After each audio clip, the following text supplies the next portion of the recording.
Ok, buenos días. Entonces, hoy 20 de julio comenzamos la sesión número 6 y para iniciar esta sesión vamos a iniciar repasando el quiz del fin de semana. Entonces, la plataforma o herramienta datquiz.org, que tenemos la opción español, vamos a hacer rápidamente la revisión de las respuestas. Entonces, decimos que con el nombre del estudiante nosotros podemos ingresar al examen, ¿no? En este caso, un examen de 12 preguntas. Para esta ecuación tenemos que la solución era resolviendo o despejando X y dejando las constantes a la derecha, era igual a 2. Si ustedes me recuerdan la raíz o la solución en este caso para esta ecuación de segundo grado, la solución positiva es 3. 3. La segunda pregunta, la notación correcta para esta cantidad. 3.4 por 10 a la por menos 10 a la 4. menos 4. Muy bien. Luego tenemos cifras significativas para esa misma cantidad. 2. 2. 2, el 3 y el 4. 35 diez milésimas corresponden a qué número? La segunda opción. Segunda opción, muy bien. Décimas, centésimas, milésimas, diez milésimas. 35 diez milésimas. Luego viene aquí la pregunta, que por cierto las respuestas son erróneas, deberían ser en negativo. Si vamos a considerar que son negativos, ¿cuál es el logaritmo de 10 a la menos 6 o 1 por 10 a la menos 6? 6. 6. Es la solución de respuesta es esta. La gráfica de la función y igual al logaritmo de x se ubica en qué cuadrantes del plano cartesiano. 1 y 4. 4. Bien. Luego tenemos, para una solución de pH 5, ¿cuál es la concentración de protones? Díganmelo en notación científica. 1 por 10 1 a la por 10 a la menos menos 4. A la menos 5, porque acuérdense que el menos 5 es el logaritmo, ¿no? Si el pH es 5, la concentración es 10 a la menos 5. Y 10 a la menos 5, ¿a cuál corresponde de esas cuatro cantidades? De la 1 a la 4. 0.00001. La última. Entonces, la última opción. Muy bien. Ese es 1 por 10 a la menos 5. 4 ceros y todavía el punto que recorre sobre el 1. Muy bien. Luego tenemos para una concentración de protones, lo que pregunta para determinarlo en base a un criterio, tenemos una K de 1.8 por 10 a la menos 5 y una concentración de 0.035 molar. Dice, ¿qué tenemos que esperar si nosotros tenemos la opción de que sí, asumiendo de que sí cumple el criterio? ¿Cuál es el criterio? ¿Qué es lo que debe de cumplir en este caso esos dos parámetros? ¿O cuál es el punto de comparación?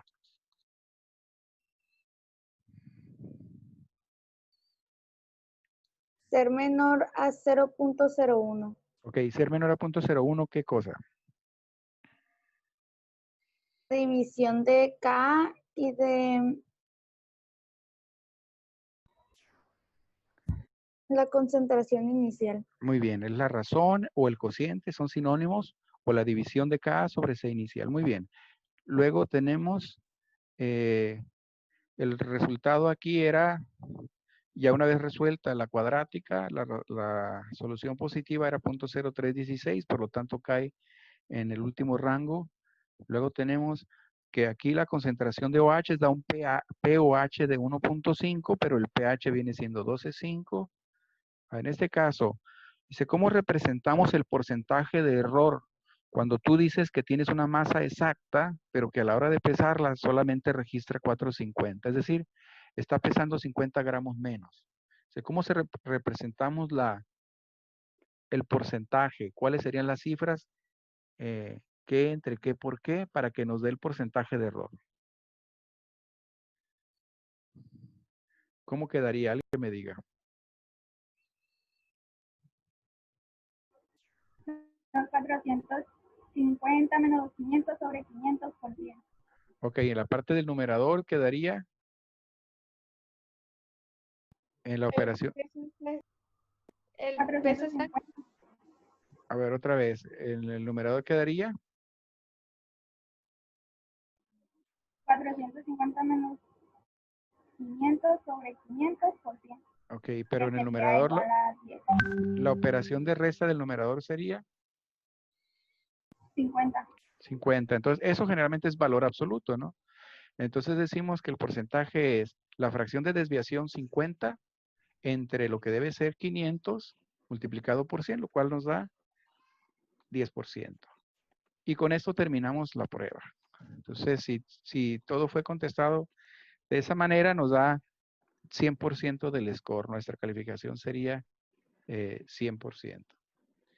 Bueno, entonces, felicitando a Lucero, Fernanda, Julisa, Anaí y Carla, porque esos fueron sus resultados, los mejores resultados de su quiz. Así que muchas felicidades por su dedicación.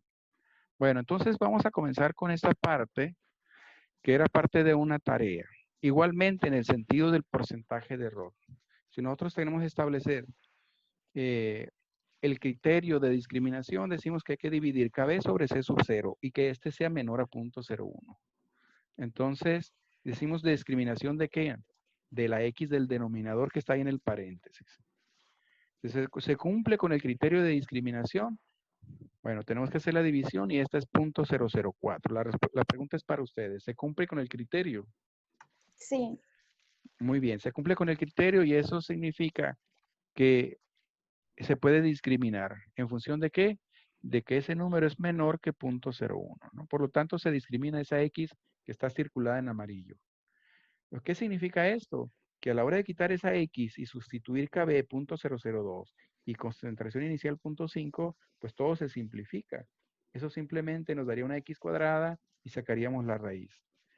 Entonces, eso nos da una solución de X, pero X para una base es OH. Entonces, ¿qué podemos hacer con esa X? Prácticamente dos cosas. Una es calcular el porcentaje de disociación, es cuánto de la concentración inicial pasó al otro lado o dio lugar a X, y la otra es calcular el pH. Ahorita por lo pronto es el porcentaje de disociación.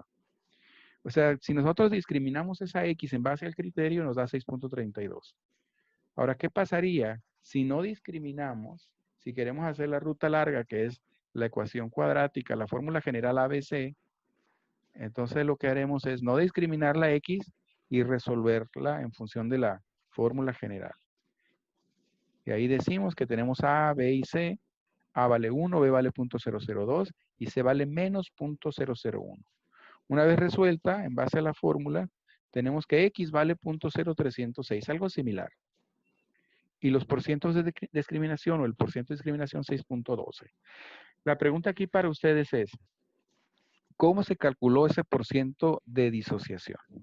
Y esto es muy similar al porcentaje de error. Si alguien recuerda, ¿me lo puede decir? El valor de la X entre la concentración inicial por 100. Así es, muy bien. Esa es la fraccioncita que se perdió. Ese es como el error, eso es equivale a la desviación. Aquí no es desviación, simplemente es la disociación.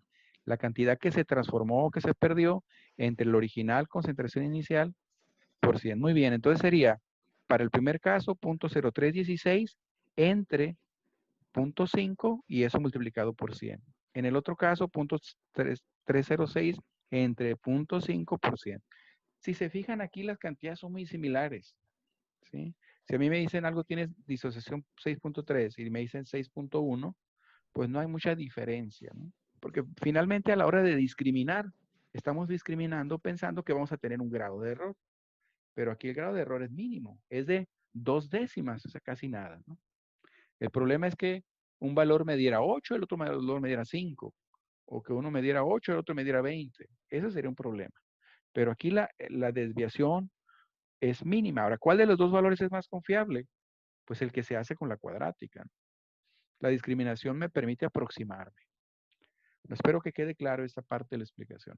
Muy bien, entonces lo que estamos viendo aquí es que el porcentaje de disociación es muy similar.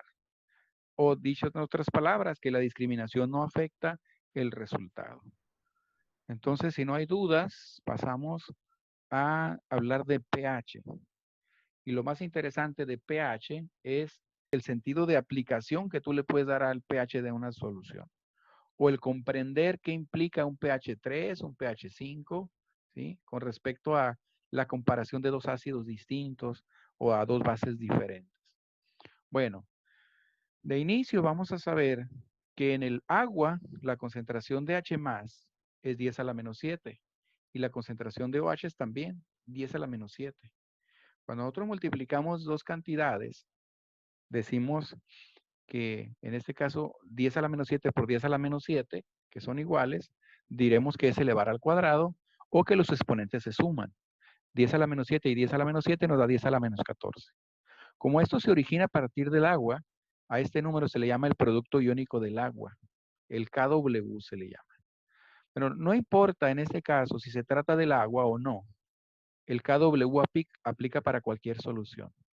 Es decir, si tú tienes una solución de pH 3, la concentración de H+ es 10 a la menos 3. La concentración de OH tiene que ser lo que falte para que te dé el KW. Es decir, si H+ es 10 a la menos 3, la concentración de OH es 10 a la menos 11. ¿Sí? No solamente aplica para el agua, les digo, aplica para cualquier ácido o cualquier base, y la multiplicación de los iones es el KW.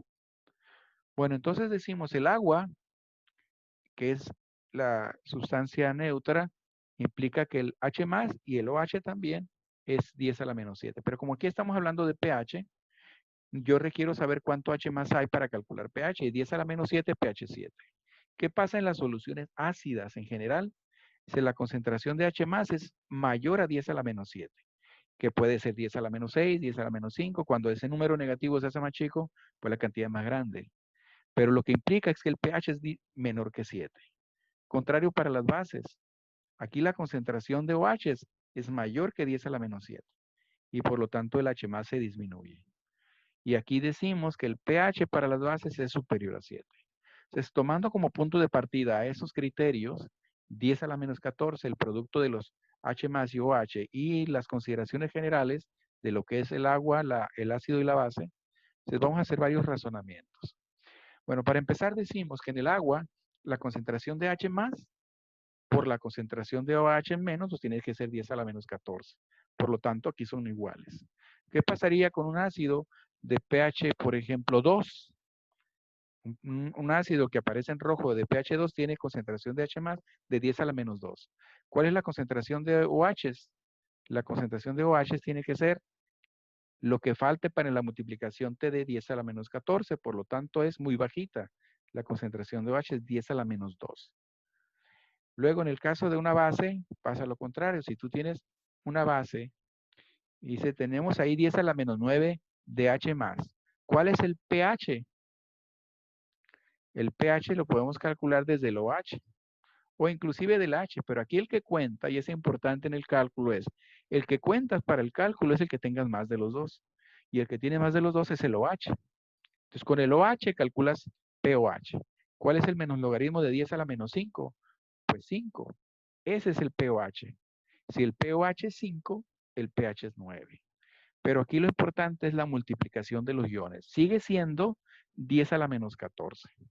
Solamente que aquí hay más OH, es 10 a la menos 5, que H, que es 10 a la menos 9. Bueno, estos son los criterios generales para el ácido y la base y el agua. Vamos a hablar de esta clasificación cuando hablamos de ácidos o de bases. De entrada, un ácido fuerte como el clorhídrico implica que todo se ioniza, que todo pasa a productos y por lo tanto usamos una flecha. Cuando en un ácido fuerte nos representan la concentración de H+, lo que nos están diciendo es la concentración del ácido molecular.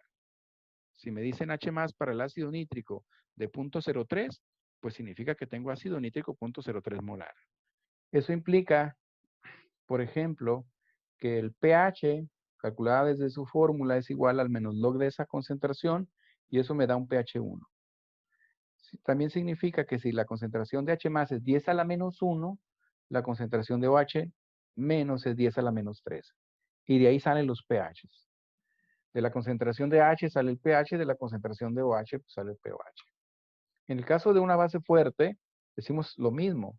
Una base fuerte se ioniza al 100%, es decir, la concentración de los iones es igual a la de la molécula, y por lo tanto, en el caso de ser 0.1 molar para hidróxido de sodio, es 0.1 molar para el hidroxilo. Entonces también decimos lo mismo, hay que sustituir el 0.1 en la fórmula de pOH, me da 1. Pero por diferencia de la ecuación que aparece pH más pOH 14, pues el pH de interés en la escala comparativa, el pH de una base es alcalino, el pH de una base es arriba de 7. Y entre más arriba esté, más básica la especie. En esta diapositiva se está viendo el producto iónico del agua. Lo más interesante aquí es que el H+ no existe. El H+, o la especie protónica, en realidad es una especie que tiene H3 o más como símbolo. Es un agua que ganó un protón. A esa especie iónica se le llama el ion hidronio. El ion hidronio H3 o más es el equivalente al H+. Entonces, en la ionización del agua, lo que decimos es que participan dos moléculas de agua, donde una actúa como ácido y la otra como base. Una de las aguas aceptora del protón, a la hora de aceptarlo, se vuelve el H+. Y la otra base, la donadora del protón, pues se queda con un H- y se carga negativa. Entonces ese Kw que les decía, W de water, significa en el equilibrio en la constante del producto de los iones, como ambos son iguales para el agua, es 1 por 10 a la menos 14. Entonces decimos, vemos, estamos en rojo viendo la simbología, que ion hidronio H3 o más es lo mismo que escribir H+. En los libros generalmente no escriben hidronio. Los profesores que hablan de este equilibrio ácido-base tampoco representan al hidronio. Pero el hidronio es el que existe. Todos seguimos representando H+, pero lo que en realidad significa es ion hidronio. Bueno, entonces ya mencionamos que en el agua hay 10 a la menos 7 de ambas especies. O lo que es lo mismo, ese numerito con 6 ceros después del punto. Y como la concentración de H+ es 10 a la menos 7, pues el pH es 7. Y como la concentración de OH- también es 10 a la menos 7, pues el pOH también es 7. Y aquí es como ilustramos que el producto de los iones es 10 a la menos 14 y que la suma del pH y el pOH también nos da una constante, es 14. Y esto no solamente para el agua, es para cualquier solución ácido y base. Si el pH es 1, el pOH es 13. Si el pH es 4, el pOH es 10. Bueno, entonces habíamos mencionado, y aquí lo vamos a hacer con más detalle, en la conversión de H+ a pOH en las escalas, decimos, ¿cuál es la concentración de H+? Pues tenemos que despejar ese valor, esa concentración desde la fórmula de pH. Y eso lo hacemos cambiando el signo al otro lado, lo hacemos usando la base 10 en ambos lados, del lado derecho cancelamos el logaritmo, y esa ecuación nos quedaría, la concentración de H+ es igual a 10 a la menos pH. Y como el pH es 4, simplemente ponemos el número ahí, y eso nos va a dar una concentración de 10 a la menos 4 o 0.0001 molar. ¿Qué pasa si el pH es 5? Usando la misma ecuación, tenemos que la concentración de H+ es 10 a la menos 5, lo que es lo mismo, 0.0001. ¿Qué diferencia hay, por lo tanto, en una solución de pH 4 con respecto a una solución de pH 5? Que en la de pH más chico hay una cantidad que es 10 veces más grande que en el pH más alto, cuando hacemos un salto de una unidad. Pues básicamente esto está ilustrado aquí. Si tú brincas de un pH 4 a un pH 5 o de cualquier unidad a la siguiente, hacia arriba o hacia abajo, lo que vamos a ver es que el salto va a ser en un factor de 10.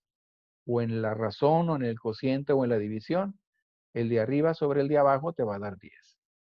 ¿De qué significado tiene el cambio cuando hablamos de escala? Decir que una sustancia es pH 4 y de repente se diluye y se pasa a pH 5, pues significa que la concentración de protones disminuyó a un 10%. O al revés, si vienes de pH 5 hacia abajo y estás acidificando, significa que aumentaste la concentración de iones hidrógenos 10 veces más. Entonces, el significado, pues sentido importante de la escala es que cada vez que das un salto es un factor 10. Es decir, si tú te fueras del pH 5 al pH 4 y luego al pH 3, tienes dos saltos. Y ahí cada salto es 10, por lo tanto ahí tienes 100 veces más concentración. Una solución pH 3 es 100 veces más concentrada que una solución pH 5. Eso es lo que hay que saber de la escala de pH. En el caso de una base, si tú tienes pH 11, calculamos la concentración de OH, que es 10 a la menos pOH, y en este caso sería 0.001 molar. Pero si fuera 12, aquí vamos hacia arriba, donde la concentración de OH es más grande. A la hora de crecer, aumentan los OH, y entonces tenemos que la concentración de OH es 10 a la menos 2. Ahí pOH sería 10, sí, porque el pOH sería lo que le falta para 14 si tienes 12, por lo tanto es 10 a la menos 2 y eso significaría 0.01 molar. O sea, en esta diapositiva se está ilustrando en la conversión que si tú partes del pH, también tienes que considerar el pOH, que es el que vas a sustituir como exponente negativo. Entonces, finalmente decimos pH 11, 0.001 molar de OH. Pero pH 12 tiene 0.01 y eso es 10 veces más grande. Eso es lo que pasa. Al aumentar el pH, ¿qué pasa con la concentración de OH? Aumenta. Bueno, esto lo hemos estado viendo varias veces. Cuando hablamos de la X, de la constante de acidez. Y lo más relevante aquí es que con esa X habíamos mencionado hace rato que puedes calcular el porcentaje de disociación. Es una idea de qué tan fuerte es el ácido. Si el ácido se disocia tan poquito es débil, que de hecho la doble flecha y la constante de acidez es lo que nos indica. Si la constante de acidez aquí es 10 a la menos 5, tiene cierta fuerza, pero si fuera 10 a la menos 9, la constante te dice que es todavía más débil. Es decir, a mayor Ka, decimos que el ácido viene siendo más fuerte. Entonces, para eso nos sirven los porcentajes de disociación y las constantes de acidez, para hablar de la fuerza de los ácidos, que es un parámetro que vamos a definir a detalle. Pero la otra, les decía, y quizá más práctica, es con esa X, que aquí nos representa concentraciones de H+, H más es 0.00132, sustituyo en la ecuación y eso me da un pH de 2.8. Pero decimos pH 2.8 no para cualquier concentración de ácido acético, para una concentración 0.1 molar. Si yo aumento la concentración inicial, entonces la X me va a dar distinta y lo que espero es que sea más grande. Porque si yo aumento la concentración del ácido, pues es más ácido y por lo tanto el pH sería más pequeño. Son problemas que en la práctica los hacemos. Es la comparación para dos soluciones de diferentes concentraciones, cómo se comportan los pHs. En el caso de las bases es algo similar. Nosotros calculamos la X y decimos, asumiendo que esa X ya está calculada y es la concentración de OHs, esto sale del problema que habíamos calculado al principio, decimos, ¿y cuál es el pH de esa solución? Pues con ese OH no puedo calcular pH directo, pero sí puedo calcular pOH. Con el OH de 0.0306 calculo el pOH que me da 1.51 y por diferencia 14 o usando la ecuación pH más pOH igual a 14, definimos el pH que es 12.49. En ese ejemplo no especificamos la especie, no dijimos qué base era, pero simplemente al saber que su concentración de OH es 0.0306, con eso basta para calcularle el pH. Y sabemos que es base, ¿por qué? Porque el pH es alcalino, el pH es sobre 7. Es como un juego de palabras el pH, pero son asociaciones de parámetros. Si es un pH muy ácido o más ácido que otro, pues vas hacia abajo y la concentración de H más se aumenta. Pero en las bases, si esta base es más fuerte que la otra, el pH va para arriba. Entre más arriba esté el pH, es más básica. ¿Y qué significa eso? Que tienes mayor concentración de iones hidroxilo. La única manera de entender esto es haciendo ejercicios. Así como el comparativo que estoy haciendo de pH 4 y pH 5, si haciendo los cocientes es la única manera de entenderlo. Entonces, esta tarde les voy a poner un PDF o un Word en WhatsApp para que ustedes hagan un set de ejercicios. El ejercicio va a ser, ¿qué ácido está o tiene una mayor concentración de H+? Y entonces, en base al cálculo, ustedes van a decir, pues este tiene una concentración de H+ de tanto, este otro tiene una concentración de H+ de tanto y por lo tanto tiene más. Pero así vamos a entender por qué el pH es más chiquito o por qué el pH es más grande. Bueno, por último les voy a pasar un video. Ese video dura alrededor de 10 minutos. Entonces espero que lo vean. Y tiene que ver con algo que vamos a empezar a usar, que se llama factor de conversión, que muchas veces lo han visto, ¿sí? ¿Por qué uno sabe que los alumnos no usan los factores de conversión? Porque cada vez que uno se encuentra con un problema, con un cálculo, dices, a ver, ¿cuánto sería esto? Y luego el alumno dice, ah, mira, pues haces la regla de 3 simple. Porque aprendieron a usar reglas de 3 simple y para ellos es lo más sencillo, ¿sí? Y no importa que lleven clases de cálculo y cálculo avanzado y no sé cuánto, si les sigue planteando un problema práctico de la vida real, siguen haciendo reglas de 3 simple. Y la realidad es que no es lo más fácil. Lo más fácil es usar factores de conversión, pero tienes que entender las equivalencias. Entonces, este chavo va a hablar de una metodología para entender el factor de conversión como si se le estuviera dando a unos muchachitos de secundaria, más o menos, ¿no? Quizá de prepa, de primero de prepa. Pero igual es válido para ustedes. Se va a ir directo a platicar a la regla de 3 simple, pero solamente lo va a usar una vez para ilustrarles la regla de 3 simple. De ahí en adelante es puro factor de conversión. Bueno, entonces espero que capten el mensaje y si tienen dudas, anótenlas. Al final les voy a preguntar. ¿Cuánto es una libra con respecto a kilogramos? 0.454. Así es, un poquito menos de medio kilo. Eso sería una libra, 454 gramos. Muy bien, Toño. Y yo quiero convertir, por ejemplo, gramos a miligramos. ¿Cuál es la equivalencia? ¿Un gramo cuántos miligramos tiene? Equivale a 1000 gramos, a 1000 miligramos. 1000 miligramos. Así como el kilómetro y el metro, el grande es el kilómetro y el chiquito es el metro, pues el grande tiene muchos pequeños, ¿no? Necesitamos 1000 metros para completar el grande. En esa proporción de 1000 a 1, un kilómetro son 1000 metros, así también es el gramo. El gramo es el grande y el miligramo es el pequeño. En una proporción de milésima, es decir, 1000 miligramos es un gramo. Bueno, los dejo en el video y al final voy a resumir con algún ejercicio sencillo.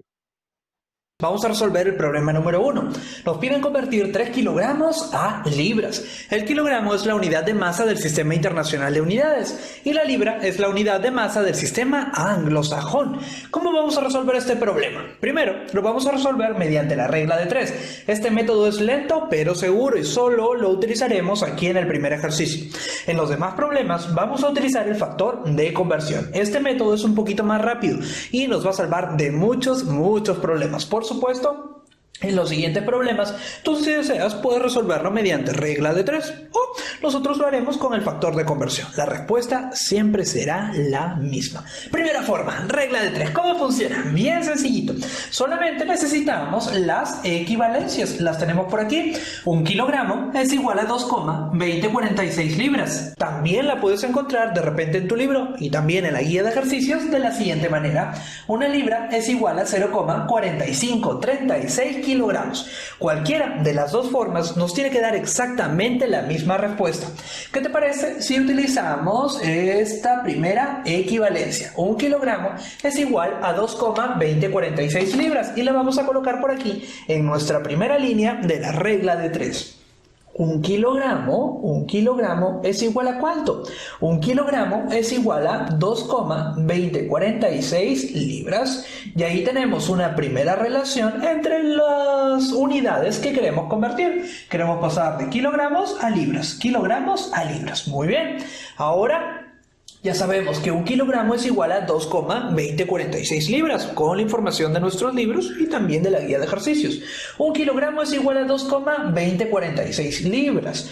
3 kilogramos, ¿cuántas libras serán? Ahí está. Un kilogramo es igual a 2,2046 libras. 3 kilogramos, ¿cuántas libras serán? Le ponemos la X. Perfecto. Siempre verificando que aquí solo hayan kilogramos y kilogramos. Y aquí estén las libras y el valor que queremos calcular en libras. Perfecto. Ahora armamos nuestras diagonales para que esto se vea más bonito. En algunos países resuelven la regla de 3, multiplicando ambos lados, emparejando valores de maneras diferentes. Aquí vamos a utilizar nuestras diagonales. Unimos un kilogramo con la X y de este ladito unimos los 3 kilogramos con 2,2046 libras. ¿Sí? Perfecto. Ahora sí. Mucha atención, nos venimos de este ladito. ¿Y qué vamos a hacer? Vamos a hacer lo siguiente. La X, que es nuestra incógnita, la colocamos aquí solita. ¿Y X va a ser igual a cuánto? Veamos, ¿en cuál de las diagonales tenemos todos los valores conocidos? En la diagonal de color negro, une un kilogramo con la X. ¿La X es desconocida? No, ya la colocamos por ahí. Ahora aquí tenemos 3 kilogramos, es un valor conocido, con 2,2046 libras. Otro valor conocido. Esos dos valores que son conocidos y están unidos mediante la diagonal roja, los vamos a colocar por aquí. 3 kilogramos, pero multiplicándose, ¿eh? Multiplicado, ponemos el puntito, que es puntito de multiplicación, equivale al signo por 2,2046 libras. Ahí está, qué bonito. Y aquí abajito, ¿quién se va a quedar? El valor que está unido con la X. ¿Quién está unido con la X? Mediante la diagonal negra está unido con la X 1 kilogramo. Perfecto. Y ahora sí, viene la parte más bonita. Vamos a aplicar la 372, es decir, la simplificación. ¿Podemos simplificar algo? Claro que sí. Kilogramos arriba con kilogramos abajo. Se pueden simplificar. Muy bien. ¿Qué más vamos a obtener? Esto va a ser igual a ¿cuánto? Arriba, ¿qué nos queda? Nos queda 3 por 2,2046. Y no me voy a olvidar de estas libras. No vale olvidarse. Perfecto, ahí están las libras. Y aquí abajito se queda el 1 solito. Muy bien. ¿Qué más vamos a obtener? Arriba vamos a obtener 3 por 2,2046 libras. ¿Cuánto es eso? Eso es 6,6138 libras. Y aquí abajito se queda el 1 solito. 6,6138 libras entre 1, ¿cuánto es eso? Eso es 6,6138 libras. Perfecto. Esta parte de aquí, este producto, lo hemos hecho con la calculadora, ¿sí? Para ahorrar un poquito de tiempo. Muy bien. Listo. Ya tenemos la respuesta. 3 kilogramos, ¿cuántas libras son? 6,6138 libras. Y ese fue el primer método, el método de la regla de 3 a prueba de balas, y yo creo que todo el mundo lo va a entender. Vamos a utilizar ahora el segundo método, y es el método del factor de conversión. A algunos les parece complicado, pero realmente es el método más rápido y lo utilizaremos en los siguientes problemas. ¿En qué consiste? Lo único que necesitamos son las equivalencias. Las tenemos por aquí otra vez. 1 kilogramo es igual a 2,2046 libras. Y una libra es igual a 0,4536 kilogramos. ¿Qué es lo que vamos a hacer? Mucha atención. ¿En qué consiste el método del factor de conversión? Consiste en multiplicar la cantidad que queremos convertir por una fracción que tiene el mismo valor en el numerador y en el denominador, y por ello es igual a 1. ¿Cómo es eso? Bien facilito. Mira, vamos a armar una fracción que tiene el mismo valor en el numerador y en el denominador, como por ejemplo, ya sé, 5 arriba y 5 abajo. 5 entre 5, ¿cuánto es? 5 entre 5 es igual a 1. Otra fracción que tenga el mismo valor arriba que abajo. Ya sé, 8 dividido entre 8. 8 entre 8, ¿cuánto es? Eso es igual a 1. ¿Y cómo lo vamos a utilizar aquí? ¿Quieres utilizar esta primera equivalencia o la segunda? Utilicemos la segunda. La primera la utilizamos acá. Utilicemos la segunda. Mira, una libra es igual a 0,4536 kilogramos. Mucha atención. 5 entre 5 es igual a 1. ¿Por qué? Porque tenemos el mismo valor arriba y abajo. Al ser valores iguales, si los dividimos nos queda 1. 8 entre 8 es igual a 1. ¿Por qué? Porque tenemos el mismo valor arriba y abajo. Si los dividimos nos queda igual a 1. Ahora, podemos armar otra fracción que tenga el mismo valor arriba y abajo. Como por ejemplo, una libra, voy a colocarlo aquí arriba. ¿Y aquí abajo qué voy a colocar? Voy a colocar 0,4536 kilogramos. ¿Esto es igual a 1? Sí, es igual a 1, porque lo que está arriba es igual a lo que está abajo. Una libra es igual a 0,4536 kilogramos. Si los dividimos nos tiene que dar 1, no hay otra opción. Nos tiene que dar 1 porque es una fracción que tiene el mismo valor en el numerador y en el denominador. Si a alguien no le gusta esta demostración, no se asuste. Vamos a hacer lo siguiente, vamos a demostrarlo de otra manera. Una libra es igual a 0,4536 kilogramos. Estos 0,4536 kilogramos vamos a multiplicarlos por 1. Eso no cambia en nada el valor de la expresión. Si tú tienes $10 y los multiplicas por 1, ¿cuánto sigues teniendo?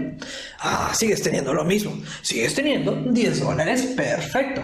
Ahora, este 1 lo vamos a despejar como si fuera la X de una ecuación. En el primer miembro vamos a tener una libra y este 0,4536 kilogramos que está multiplicando al 1 pasa al primer miembro realizando la operación contraria, es decir, dividiendo. Pasa dividiendo y tendríamos una libra entre 0,4536 kilogramos y esto va a ser igual a ¿cuánto? Ese 1 se queda ahí solito. Demostrado de otra manera. Perfecto. Ahora sí, vamos por aquí. Tenemos que pasar esos 3 kilogramos a libras, muy rapidito. ¿Cómo lo hacemos? ¿En qué consiste el método de factor de conversión? Vamos a hacer una pequeña trampita, un pequeño artilugio, y esos 3 kilogramos los vamos a multiplicar por 1. 3 kilogramos por 1 sigue siendo 3 kilogramos. Al momento de multiplicar por 1 no cambia en nada el valor de la expresión. Si tienes $10 y los multiplicas por 1, ¿cuánto sigues teniendo? Sigues teniendo lo mismo, $10. Ahora hacemos lo siguiente. Mira, los 3 kilogramos los volvemos a colocar por aquí. Perfecto. Ahí están los 3 kilogramos. ¿Y los vamos a multiplicar por cuánto? Están multiplicándose por 1. Colocamos el puntito de la multiplicación y ahora este 1 lo vamos a colocar por aquí. Pero ya no voy a colocar el 1. Ahora voy a colocar una fracción, un factor de conversión que es igual a 1. ¿Cuál puede ser? Una fracción que sea igual a 1. ¿Cuál puede ser?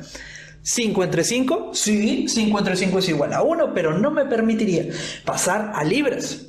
8 entre 8 también es igual a 1. En lugar de 1 podemos colocar 8 entre 8. Pero no me permitiría pasar los kilogramos a libras. Hay otro factor, otra fracción que sí me permite pasar de kilogramos a libras. ¿Y cuál es? Aquí está. En lugar de 1, ¿qué podemos colocar? Esta fracción, que es igual a 1. En lugar de 1, voy a colocar esta fracción, este factor, que es igual a 1. ¿Cuánto?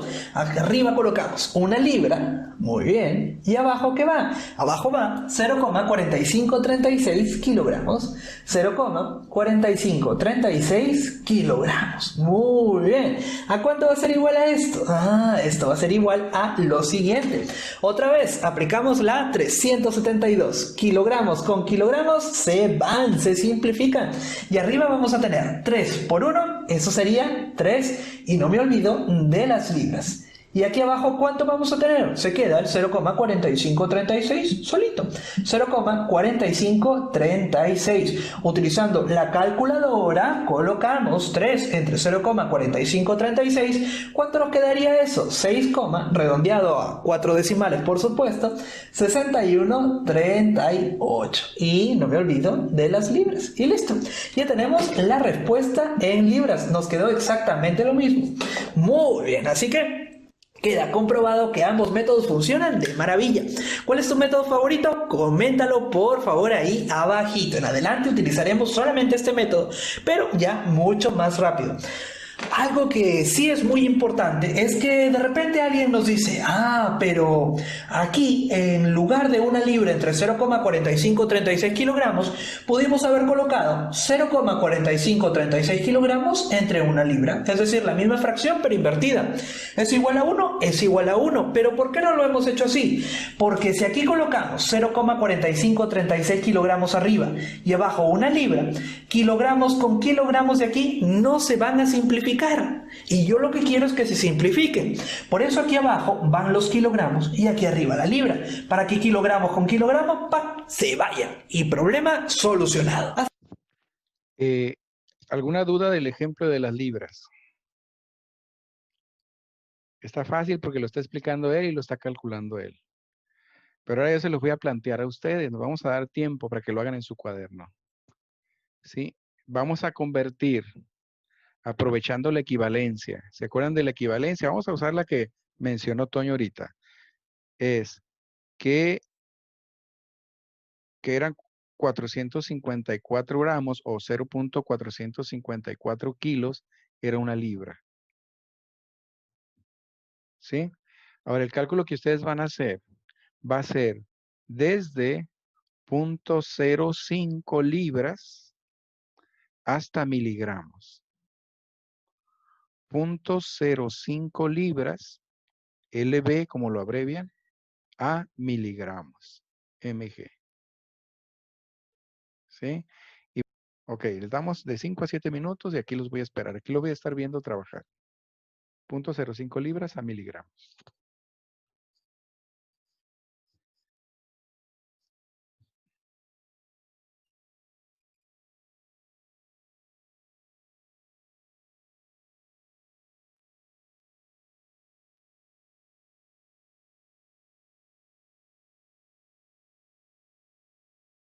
Ok, ¿cómo les fue con la conversión de los 0,05 libras a miligramos?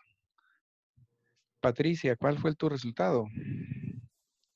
Me dio 22.700. 22.700. ¿Cómo le hiciste? Pues primero los convertí a gramos y después a miligramos. Usaste Hice factores de una conversión. regla de 3. Ok. Sí. Y aquí les voy a pedir, y aprovechando el video, ahora promover el uso de equivalencias. TIR 0.05 libras a miligramos. ¿Qué hacemos? Multiplicar por un factor de conversión que nos convierta libras a gramos, por ejemplo. ¿Cuál es ese factor de conversión? 450 gramos numerador, la nueva unidad, y el equivalente es una libra. Ese es el factor de conversión, la fracción que tenemos ahí. ¿Qué hacemos? Poner la unidad que quiero cancelar en el denominador. Por lo tanto, decimos que se nos va libras y ahora tenemos 454 gramos. Multiplicamos hasta aquí, 0.05 por 454 entre 1. Y lo que tenemos son gramos. Pero como quiero llegar a miligramos, decimos, tengo que multiplicar por un segundo factor de conversión, que es la unidad que quiero cancelar abajo, la nueva unidad arriba. Por lo tanto, son 1000 miligramos, que son equivalentes, iguales a 1 gramo. Cancelamos gramos y entonces al realizar la operación, 0.05 por 454 por 1000 entre 1 y otra vez entre 1, tenemos 22.700 miligramos. ¿Está clara la explicación?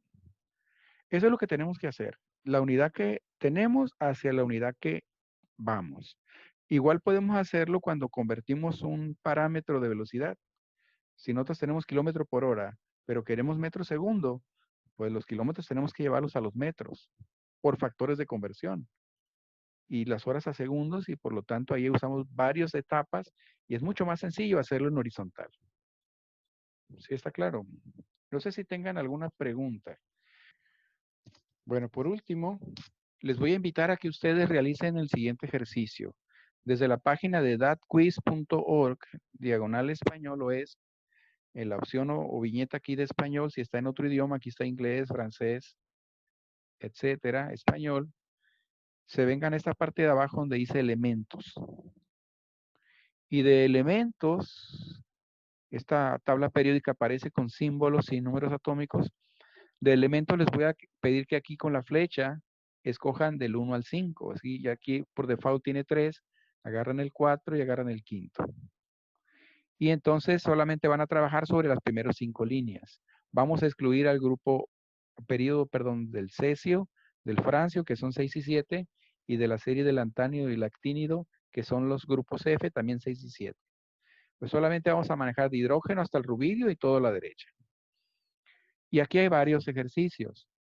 Un buen ejercicio, por ejemplo, es que ustedes pidan nombres. Fíjense que a la hora de ponerle nombre, me pone Mg. Entonces tú tienes que poner ahí magnesio. Y es un examen abierto como el que ustedes hicieron. Ya le ponen OK. Y los va a empezar a evaluar. Y luego les pregunta sobre el itrio. Y aquí está la I, ¿no? O si es con respecto a símbolo. Y haga clic sobre el elemento sodio. ¿Y dónde está el sodio aquí? Haga clic sobre el elemento cadmio. ¿Dónde está el cadmio? Es el elemento número 48. Sobre el criptón. ¿Dónde está el criptón? Acá es el gas noble criptón Kr. Germanio, etcétera. Entonces, si ustedes se mueven en los ejercicios de símbolos, nombres, masa y número atómico no tienen mucho sentido. Bueno, entre masa y número atómico, pues quizá masa atómica para alguno de ellos, pero en general no es necesario porque tenemos la tabla, ¿no? Pero es suficiente si manejamos símbolos y nombres. El otro ejercicio que les propongo es que se imaginen que es una tabla en blanco. Es muy buen ejercicio agarrar una tabla en blanco o rayarla en un cuaderno y que ustedes sepan la ubicación exacta de los primeros 5 periodos. O sea, no solamente los símbolos y los nombres, sino también las ubicaciones. Aunque cuando les pregunta sobre nombres, pues se van familiarizando. O símbolos, que haz clic, pues te vas familiarizando. Pues una vez que hacen los ejercicios de símbolos, que dime dónde está el niobio, símbolo del niobio, ¿saben cuál es? Niobio está aquí, es el elemento 41. Eso les ayuda a ustedes para aprender más de la tabla periódica, ¿sí? Esa es a manera de jueguitos. Si ustedes tienen chance, métanse ahí a That Quiz y jueguen un poquito con su tabla. Lo que ustedes tienen que saber muy bien es al menos los 20 elementos más comunes. Tienen que saber muy bien su nombre y su símbolo. Y si saben un poquito de sus valencias, pues mejor, ¿verdad? Bueno, entonces el día de mañana yo no voy a empezar por ello. Se lo estoy invitando a que simplemente lo hagan a manera de juego, ¿no? Yo voy a empezar un poquito más allá, que va a ser con las familias. Voy a hacer un repaso muy rápido de nomenclatura y después ahí nos vamos a ir hablando de reacciones y ya vamos a empezar a hablar de balanceos. Pero eso nos va a llevar el resto de la semana probablemente. Está bueno. Entonces les tomo una captura de pantalla y los dejo ahí. Más tarde les mando ejercicios. Va a ser un ejercicio combinado en todo lo que hemos visto hasta ahorita, pero enfocado en pHs, comparación de iones H+, comparación de OH- y factores de conversión. Que la pasen bien. Nos vemos entonces mañana. ¿Está bien? Sale. Que la pasen bien. Suerte.